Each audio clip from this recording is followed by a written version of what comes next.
Welcome everybody back to the Squatchers Lounge podcast, season 9.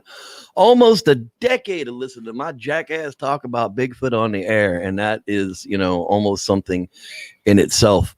Tonight, as I promised, is going to be a night with Justin Smeja. We're going to be talking about investigations and death threats. But first up tonight, we've always got to do it.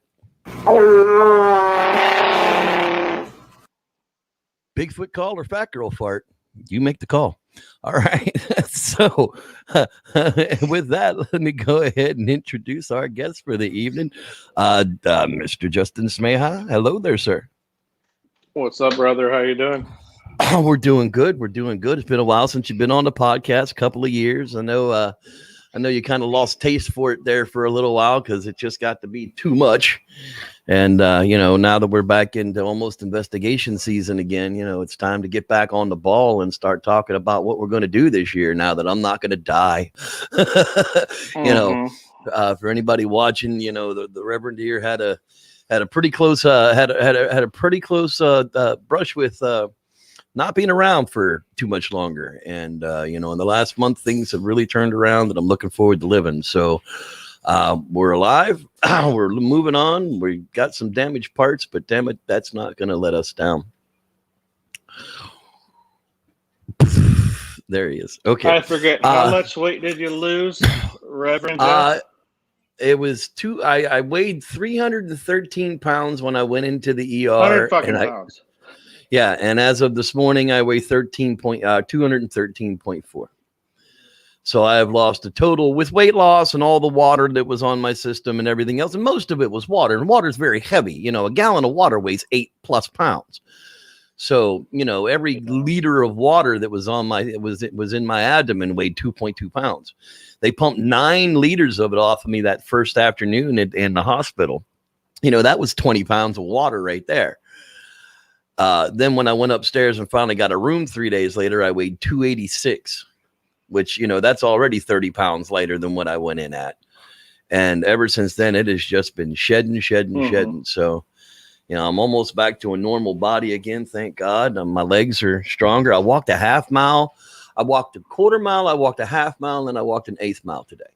So I almost walked an entire mile in one day, a month out of the hospital. So I think that's doing pretty good for rebuilding my muscles up and getting stronger and be able to get back into the woods. But I'm not crazy. You know me. I mean, when we go on investigations and everybody wants to go on night hikes and, go out night investigation, I'm on fire watch because, I don't like to go stumbling around in the woods to hurt myself. So hopefully now that I'm going to be a lot more limber and a lot more nimble, maybe I'll be able to actually trust myself to go out on some of those night hikes and do some night investigation because, that's one of the things I wanted to talk about tonight. Was, Justin and I have been investigating together for 8 years. We've been talking to each other for 10 years. I mean, we've known of each other for 10 years. We became very close friends once I moved up here to California. And, we've spent weeks of time in the woods, but that probably equals months, wouldn't you say? We've probably spent months of time we've been collectively there and done that. And hanging out in the woods and investigating. And the one thing, we'll both be the first ones to tell you that 9 out of 10 trips, nothing happens. We go have a good time. No, squatching's fucking boring. Nothing ever happens. Yeah, no, it doesn't. I mean, 99% of the time is sitting around. And if you like camping, Yeah. That's exactly what I tell people. Yeah, It's, if you like it's camping, camping this with is a good for purpose. you, but If you're times and interested in assume that nothing will happen. it gets to a point, that we need such advances in technology. That Expedition Bigfoot show, can't stand it. Can't stand the people that are involved in it. It's been known that I think Russell Accord or Sage Accord, whatever the hell they want to call him, is a friggin' pain in the ass, and he's just out for a friggin' ego hunt, and they're faking evidence, and it's kind of annoying. But they get to use all the cool friggin' new technology. They're getting LiDAR friggin' flyovers with drones. They're getting, Well, audio. on that show they have a person that's like half Sasquatch or something like that, right? I might be a little bit out of the loop, but I thought that they had like you know what I'm talking. They have the woman there. She's well, yeah, she does look a little odd. She does have that primate look to her face, but no, I don't think she's half Sasquatch. I don't think that's one of Melba Ketchum's. I don't think that's one of Melba Ketchum's hybrids there. But yeah, she got the vaccine a little early or something. I don't know. I'm not a pretty person, but no, but we all talk about that. She is a very disturbing person to kind of watch on TV. I mean, yeah, you don't want to not put ugly people on TV just because they are ugly. But in the same token, if you want people to continuously watch a program, you can't put ugly people on it that are hard to look at. To be fair, me and you are not models. No, but I still look better than Monkey Face. I don't know where they picked. Anyhow, yeah, that's just horrible. Speaking of Melba Ketchum, oh my good gracious, that's a name we haven't. I feel bad. I'm sure she's a great person. Who, Melba? I feel bad. I haven't followed her. I don't know anything about that. No, fuck her. No, okay. Gorilla Face, man, or whatever from the Bigfoot Expedition. I feel bad talking shit about someone. Like, I looked at it from a glance and I was like, why did they think, like, I'm not sure. They must have the reasons. She must be really intelligent. I feel bad talking about her. Well, yeah, she's a badass. I mean, she went to the Congo and hung out with the tribes people and discovered some little tiny primate, helped discover some little, I get tired of them saying that she discovered it. The only reason she went there is because people told her it was there. So obviously she didn't discover shit. All she did was get down there and report on the fact that it was discovered by these tribes people. Anyhow, but she is badass. I mean, she'll go into the bush and, go mess with them damn bush snakes and mosquitoes that'll carry you off and, all kind of bugs that'll have sex with you and lay eggs in your chest. But I don't know that. And friends me on Facebook and I can buy her dinner after making derogatory comments about her looks. Well, it's yeah, 2021.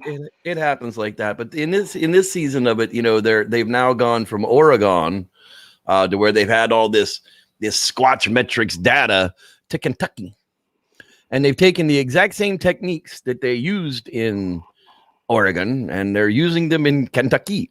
And somehow they're getting responses, they're getting callbacks, they're getting like every single episode seems to have some kind of new evidence that's coming out of this expedition in Kentucky. But I've been in Bigfoot in a long time, and I'm not saying that there aren't Bigfoot in Kentucky because most likely there are. There were Bigfoot all across this country before we shoved them all out of here. But how is it that a TV show can continuously come up with new evidence, but yet people like you and I, who we go to the mountain during the time of year that we know the animals are there and we know that they're moving, and we strike out 9 times out of 10? It's like 3. So what I say it like it's a story. My experience happened in 2010, and perhaps 3 times, maybe since then, something happened. Then every other year, nothing happened. I mean that's well. You had the incident with the shooting. And then what was it? I think we've had constant action, and it's always hot. I feel like I'm fishing, and we got a hot bite, and everything is great. But we usually go summer and nothing happened. Go another summer and nothing happened. Right. I was gonna say it took almost 2 years for for Bart to capture the thermal footage there at the actual campsite, which isn't even actually at the kill event site. The campsite that we use is, a half mile away from where that event actually happened. So, I mean, well, that's where so much confusion comes from. People think that like we went to one particular spot and like kept going back or whatever. Yeah, and sometimes we're 12 miles away from there, which is a long ways in those woods. There's nothing right there, but right, and when the thermal footage was taken. Now, if you guys don't know what that is, you can look up Bart. You can just YouTube search Bart Catino thermal footage, and it'll pop up. Basically, there was a group of bipedal beings in the tree line watching the campfire, and the people at the campfire doing whatever they were doing. And we're talking 30, 35 yards, maybe, from the fire ring as to where the first trees were. I mean, it's not a very far distance there from where that thermal was. And there was a big investigation that was done. I mean, it's literally like it's naked people or it's upright walking, apes. We're not really sure which, maybe it's naked people. We've seen some really strange shit up there. Tweakers in the woods having sex for fucking 72 hours straight with freaking assless chaps on their head. I mean, we've seen some what? We've seen some messed up crap out there, but in the same token, that's really the least active site that we actually go and investigate. Most of the tracks, most of the calls, most of the weirdness kind of happens, at the B site, which is same side of the mountain, just a little lower in altitude, not by much. Not that it would affect the food. Like the berries are ready in Camp B, the berries are ready in at the other camp. So it doesn't affect the food range at all. But like I said, I wonder if they suffer from altitude sickness like I did. Some of them can't feel real good up there, especially with as much air as those lungs would have to suck in. 7,000 feet, that's 1.5 miles in the air. And the air is pretty thin up there. Mm-hmm. I mean, you're used to it because you've been going up there your whole life. But, somebody like me who's lived at sea level for 40 out of 47 years, it makes it a little bit difficult. Now, that could have been due to my illness. I don't know. Yeah. I won't know until... On that subject, I don't know where your listeners are... On that subject, I don't know where most of your listeners are from or whatever. A lot of people haven't been to 8,000 feet elevation, but I've taken easily 100 people there. And 1 in 5 will get violently sick just when they arrive. They get out of the car or whatever. They're trying to crack open a soda or whatever. And then they're try to do something too fast. Yeah. Yeah. Generally people from like Florida. Or something. Yeah, right. Well, that's maybe that's you could the relate, thing. But it doesn't affect everybody, but it does affect enough. It does affect enough of the population. When they try to walk around. Oh God, yeah. Everybody goes for the laps, and then they come back like I thought you were in shape. Sucking wind. Yeah. Well, it's. And then when we go up and visit like 9,200, you and I have been up, I think, to 9,600 up there. Together, it was just like, get me the hell out of here. I need lower altitudes, please. But that was one of the other things I wanted to talk to you about. They're in that valley. The valley only gets down to 5,500 feet, and really, that's still above the snow line. I mean, if snow's coming, Truckee gets it. The Truckee Valley gets snow, and the mountain up there gets even more snow. And towards the end of the year, we're always seeing the large deer herds moving down off of the mountain because, well, they know the snow is coming, and the coyotes are moving with the deer. One would have to think that the Sasquatch would kind of move in that same direction, but they would actually have to cross over the other valley going down towards El Dorado to get down below like that 4,000 foot range to be below the snow range.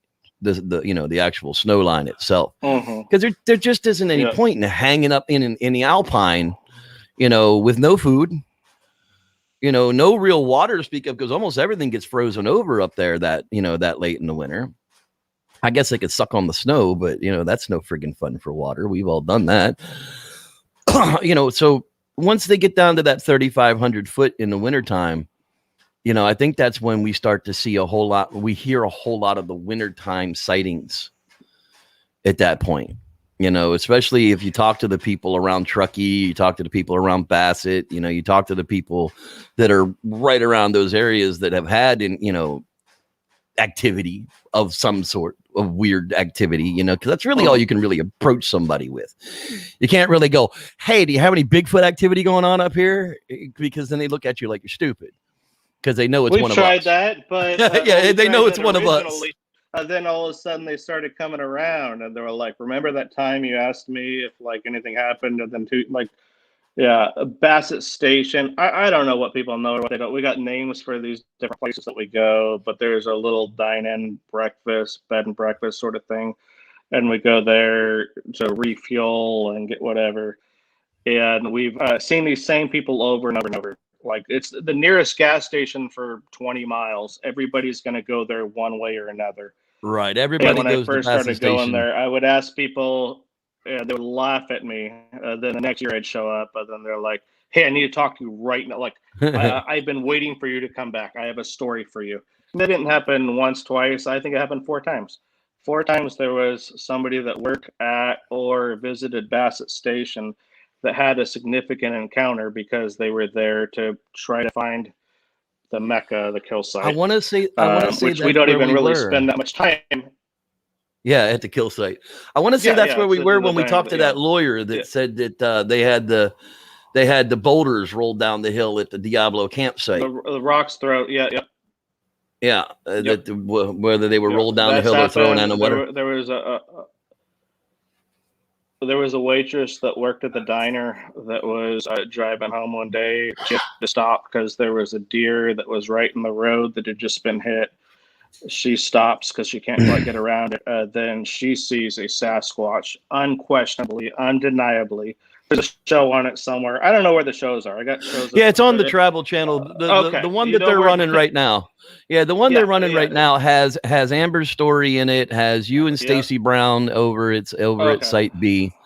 And then the eDNA guys. And let's talk about the eDNA guys a little bit. I mean, because that was really. Yeah, that was really something that was interesting to me because you and I had talked about the fact that you were going up there with the eDNA guys before I had seen the results of it. You didn't even know what the results of it were, and then I saw the show where they had these clips in it, and they were talking about where you were basically down there by Bassett's at that lower creek basin, weren't you? Where they took the water samples from? Yeah, we weren't far away. So what we try to do is we try to. Were you up by Salmon? They were doing an environmental DNA study. Yeah, they were doing an environmental DNA study, and so they basically swab a bunch of random shit in the woods. Then they can tell every animal that had ever come in contact with it. Specifically, they were taking this little tube. It's hard. I'm the worst person to describe it. I was there. Oh, it's on the show. If you watch the show, they took this tube, they put it in a creek, and it would suck in a little bit of water here and there, and sucking up a little bit of water here and there. Then they would take that bottle once it was full, and they'd send it out to a DNA lab. Then it would tell you everything that was happening around there. They found some wolves that had just recently came from Oregon.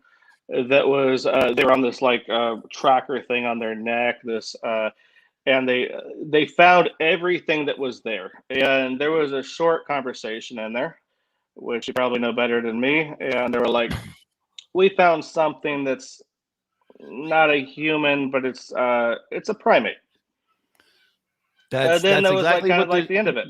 And I was like, that's kind of what the show. That's kind of what the show does. Is the show kind of gives you the results that there were deer and there were like 17 species of trout and there were wolves. Yeah, exactly. There were a lot of unexpected things that came up, but then there were humans and dogs. Mm-hmm. But then there was this other primate DNA. Was definitely primate, but it was definitely not human in some of the sections that they looked at, and they just didn't have an explanation for it. It was non-human primate DNA.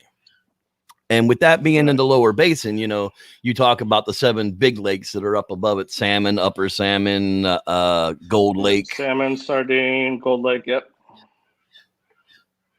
So there's so many of those lakes that are above it that these animals could have crossed any of that country and left enough DNA to be picked out of the water on it. But I would think that they would have to use that as a source. You know, I mean, yeah, you cross that river once, right? Or you cross that creek once, and you're going to send a bunch of DNA down the creek, Yeah. dandruff and, skin cells. You might cut your foot, leave some blood, whatever. You leave a bunch of DNA floating down the river, and that stuff's then gone. So if they're able to come that much later and still find samples of the non-human primate, there, then that must mean that there's a non-human primate actually inhabiting the area that's using those water sources on a regular basis enough for that DNA to continuously come downstream and either be there or get built up. So there either has to be a concentration of animals that come through there at one point, and the DNA just kind of concentrates in places, which you just happen to pick the right one. Maybe, I don't really know. But to me, it sounds more like the case where we know the wolves we know there's a bunch of wolves up there. They'd say there aren't, but we've heard them at night, and there's a whole. So to give you an idea of how I don't know, intense this study was, there was supposed to be 7 wolves in California at that time. And they had DNA from 1 or 2 of them just in this creek, but it turns out they had just crossed through there. Then we're like, cool, we got these wolves. That's interesting to a biologist or something. We're looking for a Sasquatch. We know wolves are real. But they were able to pick up that they had a couple different wolves that were there.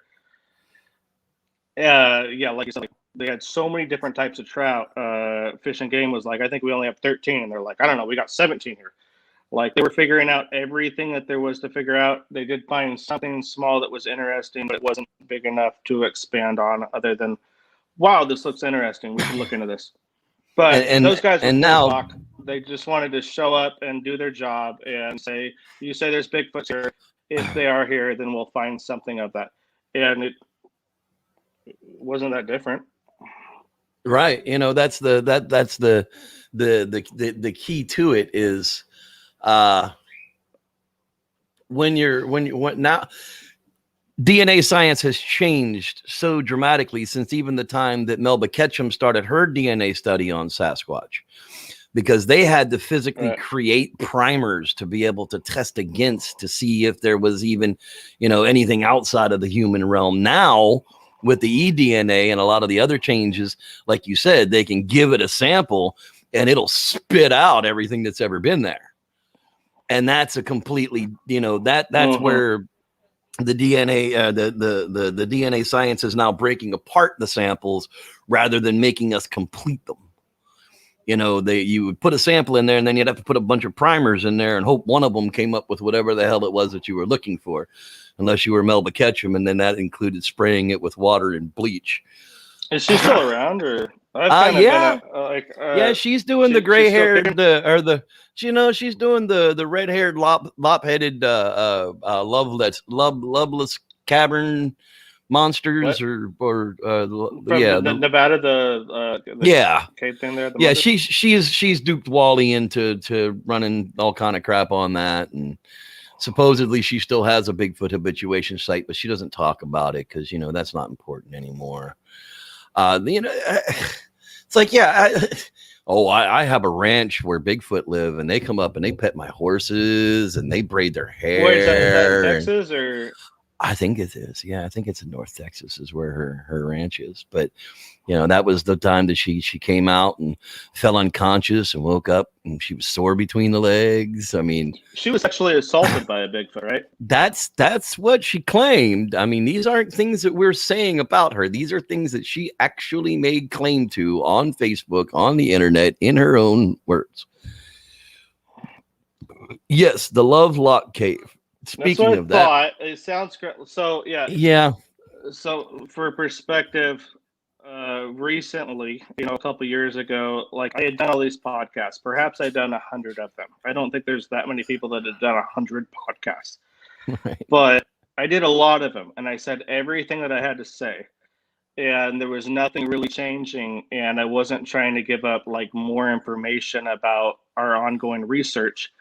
Right. So a lot of different ways I could go with that. For example, about 3 years ago, if you just showed up at the kill site, which is a umbrella term. It's like, you know, the spot above Bassett's that like, then I would see somebody every single time I showed up there, and they're like, "We've been here for 3 days. Where you've been Sasquatching. We're so glad to see you, Justin." I'm like, "Oh, cool. We had given it a rest for a month, but okay, good. You guys are here making sounds and screaming in the middle of the night. Awesome." And that didn't happen once, twice, or 40 times. It happened a lot more than that. And the site kind of got like blown out in a sense. People would do their research because I always left enough hints. Hey, if you're passionate about this, I will basically tell you where this happened because I'll support you in your passion, and I will tell you that there's something that's not bullshit. Was kind of my so, you know, I might get like 100 messages after some of the, for example, like the last couple weekends, there's been a show that's played every single week or whatever on the Discovery Travel, whatever. Then I get a bunch of messages, and sometimes somebody seems like really genuine. I'm like, fuck, I like this guy. I got to write him back. Damn it. Then I'll write this person, and then it ends up, hey, I want to fly into Reno, and I want to rent a car, and I want to see the kill site. Then maybe once, twice, 3 times a year, I'd be like, you got it. I'm going to tell you this. Keep it to yourself. And everybody was cool about it. It wasn't a big deal. But that happened for like 10 years, kind of. Well, then yeah, on good an 5. average day, I could show up at the kill site, and there could be 2 or 3 different groups of Bigfooters Sasquatching, which meant amateurs that show up and scream in the middle of the night and stuff like that. That's cool. That's awesome. Whatever you're into. But it didn't help me to try to promote this. I didn't need anything from anyone. But sometimes after these shows air that I'm on, there's like literally 9 or 12 of them, and they repeat them. Then I'll get a message from somebody that like, this seems like a cool motherfucker. I'm going to tell them, all right, go here. This is where it happened. Whatever. Then you do that 10 times. Then on an average weekend, I could show up there, and I will absolutely see somebody, certainly between the diner and the kill site, that's there to go squatching. And that's great, I guess. I don't know. A lot of different that 1 year, that 1 year there were literally more than 150 people on that site in different groups across like a month's time. There was like 150. Might as well be the PCT. Yep. Right. It might as well, you know, there was so much human feces and human smell in that meadow that, you know, the cows didn't even want to come around, and all they do is come into the meadow and shit. You know, that's all they do is they come in and ding, ding, ding with their bells, wake us up, leave a bunch of cow shit around the damn campsite, and then they move the hell out. I have had more action up there just sitting and listening than anything else we've ever done. Tree knocks, screaming, yells, you know, yeah, sometimes. Depends on how the mood is. You know, if there's just nothing after 3 days, yeah, sometimes we try to stir shit up. But most, like the one morning I'm sitting there, it's cold. I get up out of I get up out of the hammock. I go over and kick up the fire. Actually, no, I think I was cowboyed up by the fire that night, to be honest with you. But I kicked the fire up, and all of a sudden, you literally perfect Sasquatch calls are coming from up the hill. Whoa! 5 of them in a row, all at different intervals between them. So it definitely wasn't a mechanical horn of some site or some kind or a siren. You know, the cowboy up there goes, oh yeah, Bassett set off their air horn this morning, their air siren this morning. I'm like, yeah, no, air sirens don't go off unless there's a freaking tornado coming, an avalanche coming, or, you know, the British are coming by land, I guess. The techniques of finding Bigfoot don't work. I can tell you that firsthand. The going out there and, you know, showing up with 40 people in the woods with cameras and lights and stink and smell. You put out. You couldn't even catch a skunk that way. They run all their vehicles into the woods like all day long before they go out there, you know, to do any squatching to begin with. It's like you've already driven off anything that could have been out there in the first damn place. You know, and that was one of the big complaints that Cliff always had about the show, was the fact that it wasn't really squatching. It was more telling squatch stories and camping. Well, you know, they got Entertainment. paid. Yeah, they got paid for years to go camping. I mean, dude quit his job, left his Don't wife. fault You know, them for it. Sign me up. yeah, all right. Yeah. Didn't. I'm not saying he left his wife, but I mean, left his wife at home to go, you know, 6-7 months out of the friggin' year, go camping in the woods and screaming with Matt Moneymaker. But you know, it's Matt Moneymaker, that guy. So all those I've been so out of it. Yeah, like so Moneymaker, Cliff, Bobo, they're still around. They're all good. I've Yeah, always well, liked Bobo. apparently, He was cool to me. oh yeah, Bobo's a cool dude. He's simple. He's not real hard to get along with. He's not real hard to understand. You know, he's just a really nice guy. If he likes you, you're okay in his book. If you know, he doesn't want to tell anybody they didn't see a squatch. Yeah, apparently they're doing some newer updated episodes on that Disney, or not Disney, but on the Discovery Plus ripoff.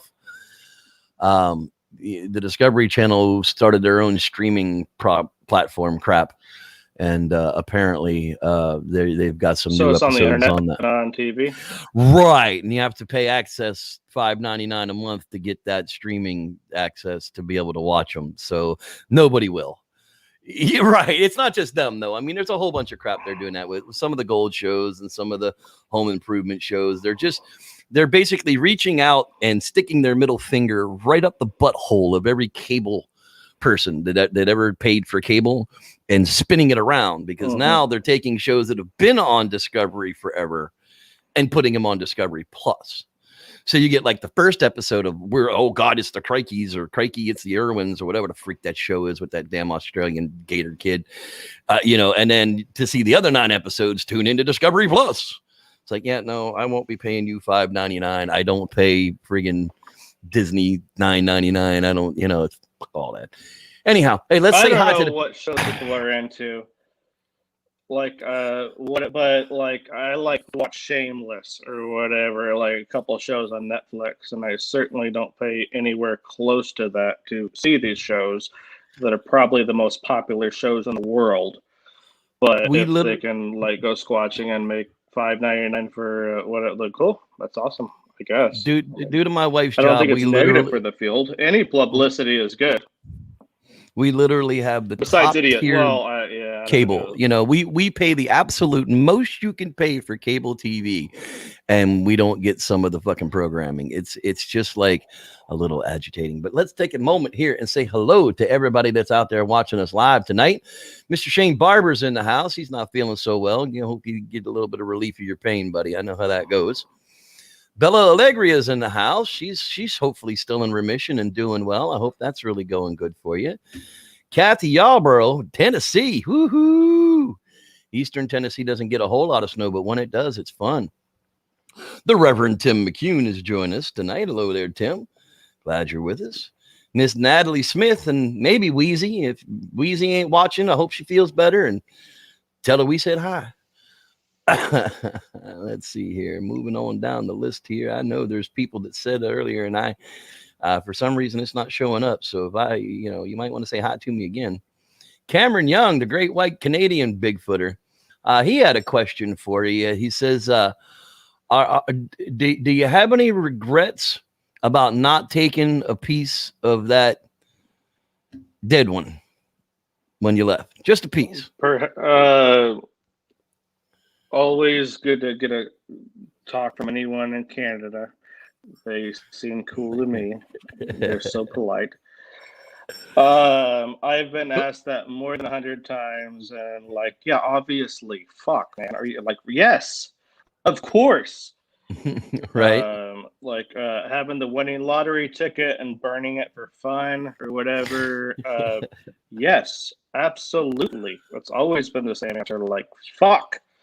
Yeah, I would love to be able to rewrite history, but and unless you go and actually, I would change a lot of things. Unless you actually go and visit the site. A lot of things about what I've done in life, but number one would be just like driving in the news station with a little dead squatch and seeing how it went. Right. Well, somebody's going to do it eventually. If you see it I think I would have just disappeared. I'm not a conspiracy guy. I'm really not. I'm not into the aliens or whatever. But I think you do that, you take a picture, and then somehow you just disappear. You never know. I mean, that really It's does come just down to basically what I believe. Well, so Mr. Lance Windsor has Get in a joined us car as wreck well. and then say you're drunk driving or something like that, and you get hit. You're head-on experiencing a collision. car accident. No, I'm not. Yes, you are. Yeah, I always pictured it being like that, but at the end of the day, Find your brake lines cut. I don't think that I had a cell phone that had a camera on it at the moment. I might have. I've been asked that a lot too. I'm like, I don't fucking know. It's 2010. Like, yeah, I mean, probably you like probably did, but it was like one it was like 1 megapixel, and it would have looked like a mushroom. Yeah, a blurry picture would go a long ways. Right, it'd be just another blurry picture of a mushroom Bigfoot. I mean, you can't count on that. Rod Dupree, the Reverend Rod Dupree, is in the house as well, and I'm sure the Reverend Dean Cooper is out there. Oh, there's a bunch of reverends in here. Reverend Tim and Reverend Rod and Reverend Dean and Reverend Jeff, and I had a whole bunch of reverends in here. Is that a trend you started, or? Well, yeah, I guess some people were already reverends, and they just, they've been Universal Life Church members like me for a lot of years. It was a way to get certain things done. Oh God, since 1997. Yeah, a long time. 97, 07, 17, 25 years. Yeah. Well, I'm not that kind of reverend. Yeah, no, I'm an ordained minister is all I am. I'm capable of marrying people, doing ceremonies, baptizing children, bursting into fire when I actually step into a church. Okay, let's see who else is in here. I know there's Can Squanch is here with us tonight. Hello there, Can Squanch. And there's Aaron and Mary Duncan. That's right. They are my. If anybody wants to ask me a question, yeah, please feel free. Go, ask I don't away. give a fuck. I'll go wherever. I had a couple things to talk about myself, but who's ever listening, feel free to chime in on whatever you want to know about. I've been hiding for a long time. She's hanging out with us tonight. Covert. Been hiding from the Bigfoot world. Well, it's scary. It's scary when people send you death threats and you've got a family. I mean, that's just not something. We should start on that. I got something. I'm almost finished here. We get planned for tonight. We've got Iser01. Smeja's hate mail. I'm still trying to get through the people in the chat room there. We got Iser01. It's okay. World Bigfoot Radio is checking in a house with us as well. Let's see here. Laura Tarnowski. Hello there, Laura Tarnowski. Just Reverend Laura. There you go. Hello, Reverend Laura. Let's see here. Is there anybody else? Dave Jackson. There he is. An ordained chaplain works. Hello, Chaplain Dave. That's right. $50 gets you the ordination. Chaplains, reverends, everything. Everybody loves religion. Dean tells you for $50 you get to be made a reverend. You get your certificate and a badge. That way you can wear it on your schmuck and people can leave you alone. So is gay marriage legal? Is what? Well, yeah, I guess. Gay marriage legal? Yeah. I suppose it is. I figured you can marry them, so you must know. I would absolutely. Anybody can marry anybody. Well, yeah, I don't know why they would want to contract with the state. That's just fucking stupid. But if you want to have, if you want to be, but you kind of get a tax break, right? No, you get a tax penalty. Actually, not where I live. Well, you do. No, you get unless you have children. If you have children, then it's different. But if you don't have kids, it's like you get a $6,800 personal deduction per individual if you're not married, but you only get like $10,500 when you file jointly together. So you literally get penalized. It's what they complain about is the fact that, well, we can't make hospital decisions if something should happen to them. And, we're not really considered family. We're not really considered attached and spouses without having that legalized, marriage. And it's like, you can go to a notary and have that shit. You can have a lawyer draw up the friggin' paperwork to go to a notary and have it all friggin' signed, and don't have to have a contract with the state. Fuck them. But, hey, you want a contract with the state? I'll give you mine. Doesn't mean I'm leaving my wife. It just means I don't need to contract with the state. Have a party, have a wedding, have a ceremony, jump the broom, go out and dance in the clouds and love each other. What else is there? Yeah. I could care marry less anybody you want to, as long as they're not anybody loves. It's not about that. Thing. Yeah, it's not about that at all. It's about, if you've got a beard and you follow my wife into the girls' room, I'm probably going to snatch you by it. You're getting a little political, man. You could be you can't pick sides. You got to welcome everybody. Absolutely, I can. If you got a beard and you follow my wife into the girls' room, I'm gonna snatch you up. Plain and simple. I ain't going in the girls' room with my wife. Neither are you, dumbass. You got a beard. You might need some help finding the right one. I don't know. Chances of that happening are slim to none, but it is California. There's some weird shit that happens here. So for me, I've been basically out of the Bigfoot world for 3 years. You're actually probably literally the only person I talk to in the Bigfoot world. I don't know what people know. We live less than an hour away from each other. And I see you regularly, always thought the world of you. Nice to me, I'm nice to you. We're very good friends. We're like family. Yeah, man. And maybe you're biased towards my story at times, but you were there for every moment in between, and so many other things that would lend credibility to it. You went, you saw, you did, and you saw. Your story added up once I saw the location. Yeah, I had to see the location. It just didn't make any sense. A lot of people don't understand how that mountain is constructed. Bullshit, Right. Well, a lot of people just don't understand how that mountain is constructed, and how fast 10 feet of fucking snow falls, like overnight. Like at noon today, there'd be a foot of snow. At noon tomorrow, there'd be 11 feet of snow. I mean, it's really that freaky up there. Right now at the kill site, we're at 65% of normal for the snowpack. And I guess there's only 8.5 feet. That's low right now. Oh, that sucks. That's low. Yeah, that's horrible. That's usually it's 18 at this point. Yeah. Somebody here. Alaska, you're not gonna get that much snow. And World Bigfoot Radio is a lord in Scotland. God damn it. Mr. Fang 3333333. Hello there, sir. Glad you have joined us as well. I think I skipped you on earlier. Cameron asked, and it's a shame that he passed away here recently, but what it was like working with Brian Sykes on the Bigfoot stuff. Brian Sykes was very genuine, and he was very cool to me. We spent a lot of times together. We had a lot of meals together. We drank a little bit together here and there. We had some bonding moments. He was super cool to me, always genuine. I was very sad to hear that he passed. So I've been out of the Bigfoot world so long. Like I heard 3 weeks later, and it was shocking to me. And I was like, oh God, like this is one of the pioneers for whatever the fuck he was into, the science shit.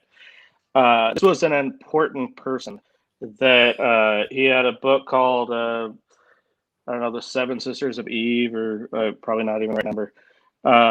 He wrote, he's a professor's professor, and that much I did understand. He was a very smart guy, and I was very sad to hear that he passed. He was very genuine. He had seen enough things that he knew that this was real.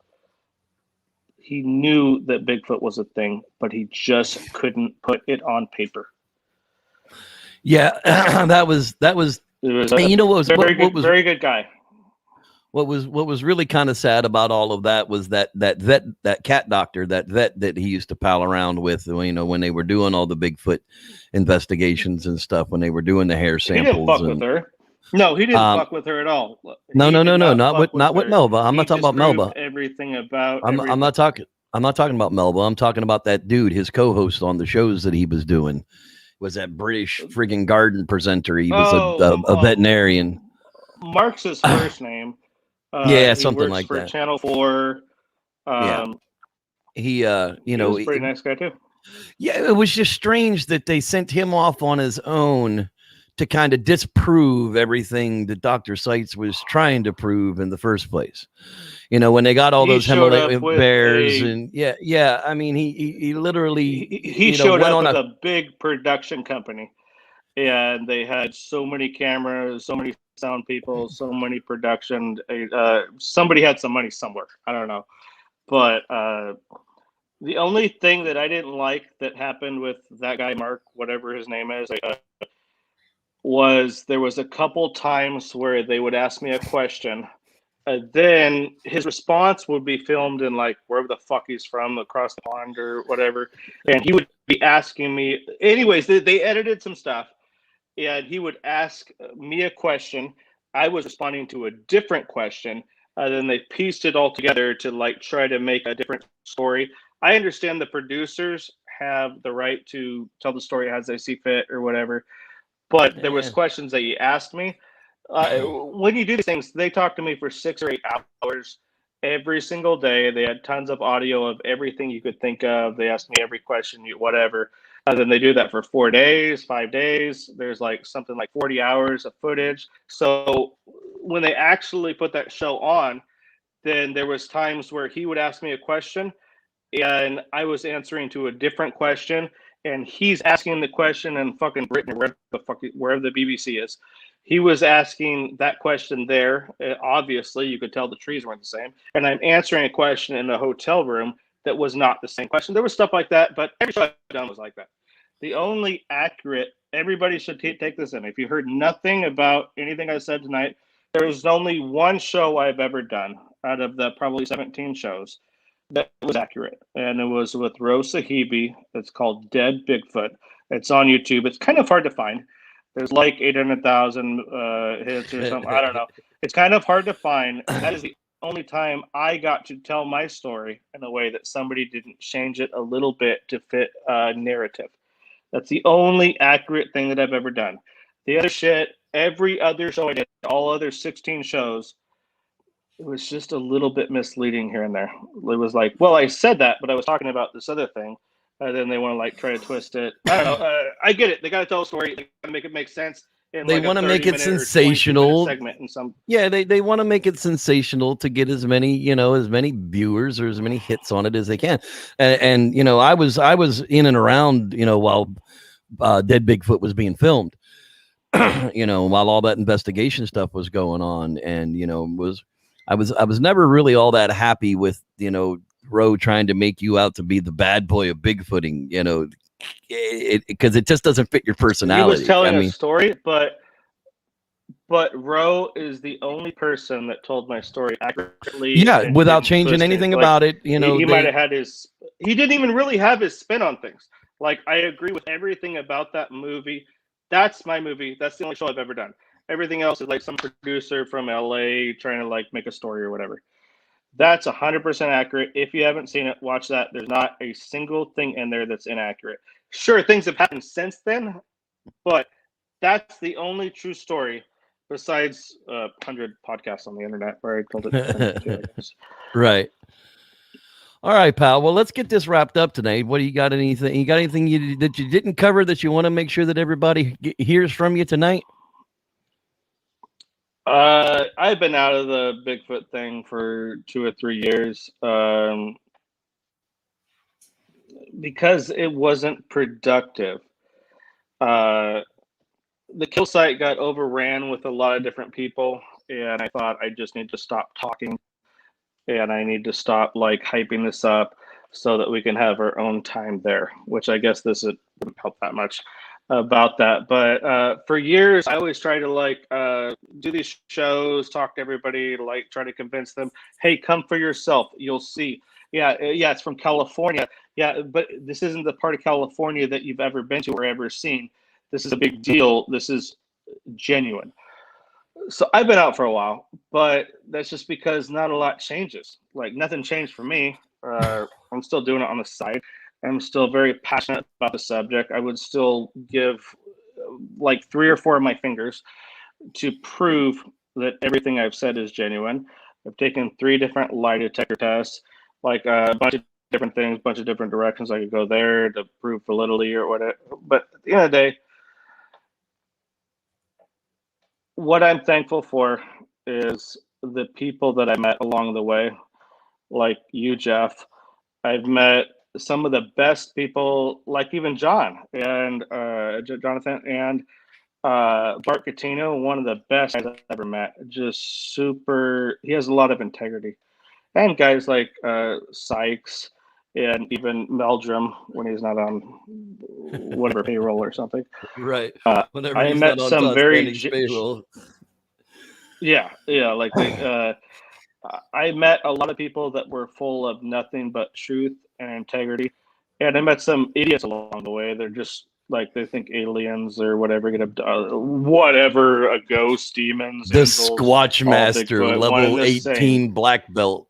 And yeah, what was that guy, the doctor's name? I forget his name. Johnson something. Matthew Johnson? Is that it? Matthew Johnson. Yeah, it saved 25,000 Bigfoot Is he trees still from another alive? planet. Is he still Oh, around? dude, he is still got a following. Like he is still making posts, and oh yeah, Zorth is still a thing. Yeah, and Bigfoot's a spiritual alien, or Bigfoot's like a angel or something, like the Holy Spirit. Well, no, it's a being from another world that they saved with a Tesla device. There was just a podcast the other night. A That Tesla somebody device. Yeah, Elon's they used a Tesla device to keep the portal open so that all When was 25,000. this? Oh God, this was before you and Goofball went up there looking for it. You don't remember Zorth Right, and but the didn't he end up- portals?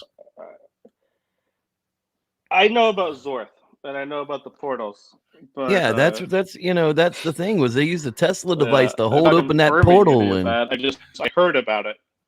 well, Adam Yeah. Davies was there, Yeah. and he was setting up for the Ohio Bigfoot conference, and I'd ask him, I'm like, are you going to talk about, how you saved the 25,000 Bigfoot people from another dimension, and how the Tesla device exactly worked? Is that what you're there to talk Is about? that the whole population, or was that yeah, only 24,999 of them lived. One of them died, but he was so thankful to come through the portal before he actually croaked. Dude, I am not even making. I can't even make this up. I've hung out with Adam Davies many times, and same thing. Drank, had lots of dinners. He was nice to me, and I thought he was a good guy. But we probably don't attend the same church. He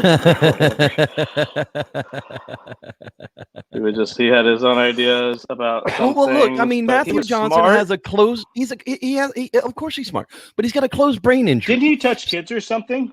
No, he didn't touch kids. He used to work with children.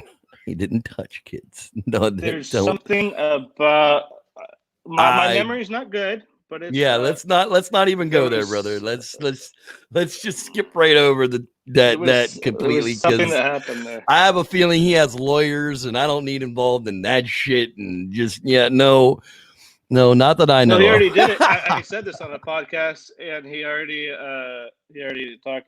I'm not sure. I hope nobody touched any kids ever. I do have something that I was trying to. I gotta remember my password to my phone. I was gonna read you some of the messages I've gotten the last couple of weeks. Let's see.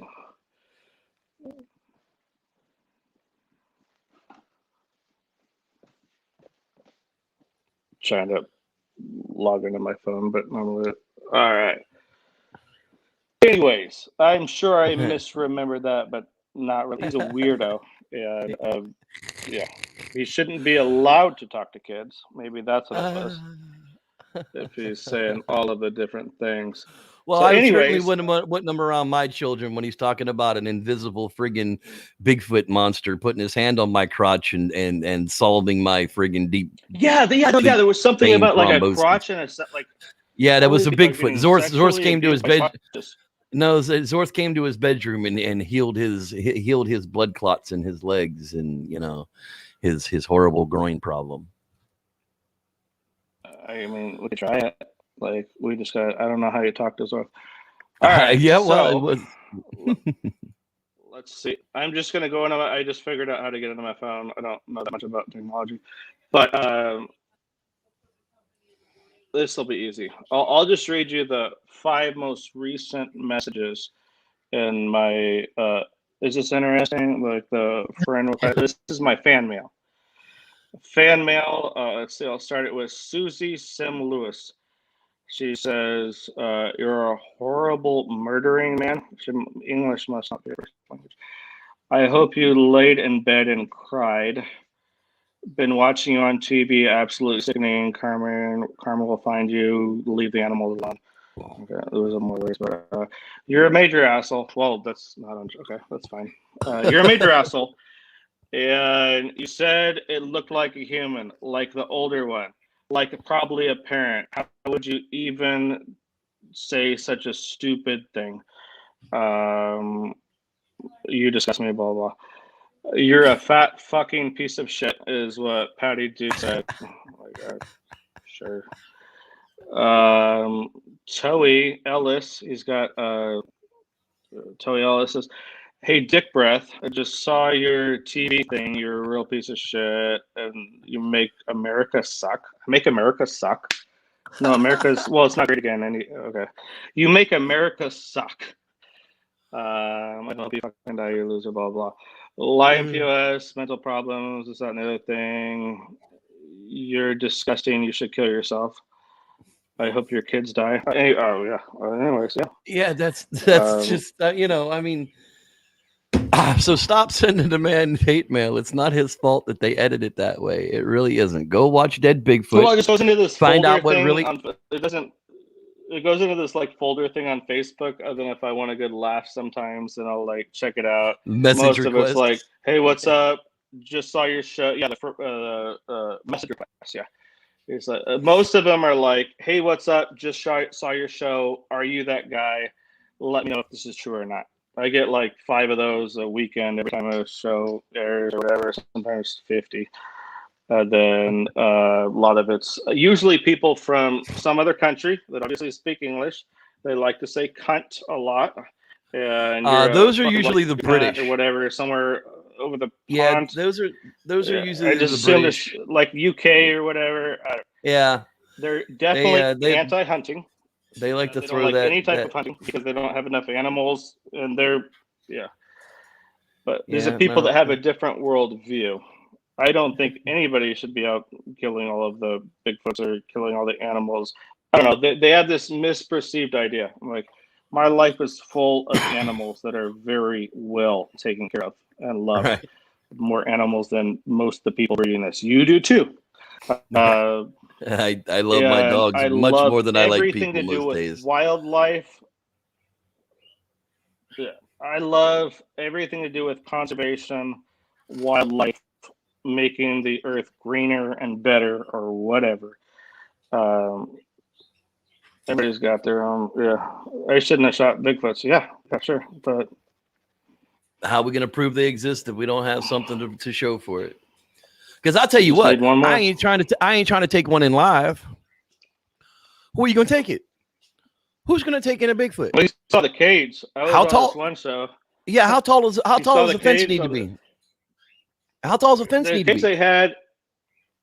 No, they had the cage. Do you remember the cage? Well, yeah, they had like a tiger cage, right? But I mean, you can't live in that. Yeah.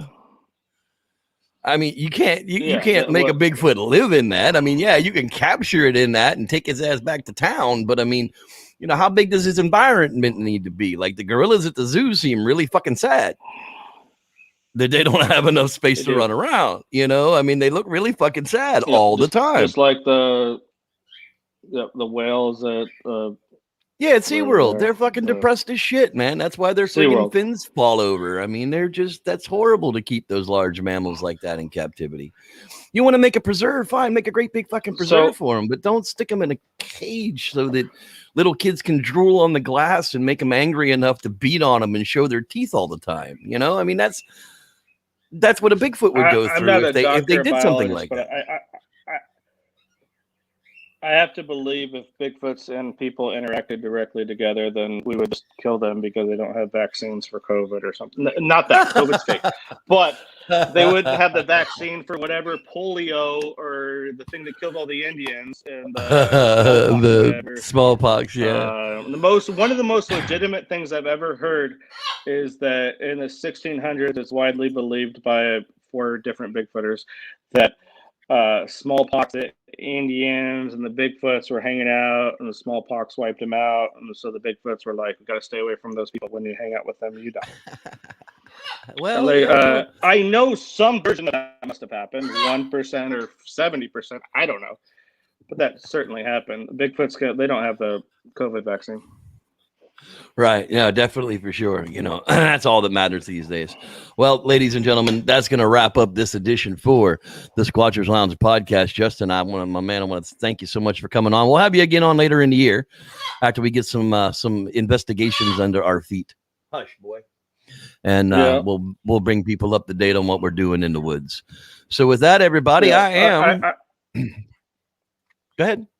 I do miss a lot of people in the Bigfoot world, and I wish I had time to talk to everybody for an hour or two every day. I get lots of messages from a lot of people that I love and respect, and I hope everyone's doing well. Nothing's changed for me, just a little bit quieter these days, not trying to push something on social media. I'm glad to be forgotten about. Yeah, exactly. But I'm not going anywhere. I'm just going to do it not on the internet. And that's probably the best thing we can do to keep you away from fishing game too. All right, everybody. They like me fishing game. Yeah, absolutely. Like, so many stories there.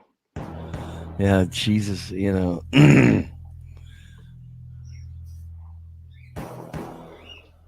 All right, we'll be back next week. 8 p.m. Wednesday night, same time, same Squatchy channel, same Squatchy kind of stuff, and we'll see what we'll talk about then. Oh, it's going to be one of those nights. There we go.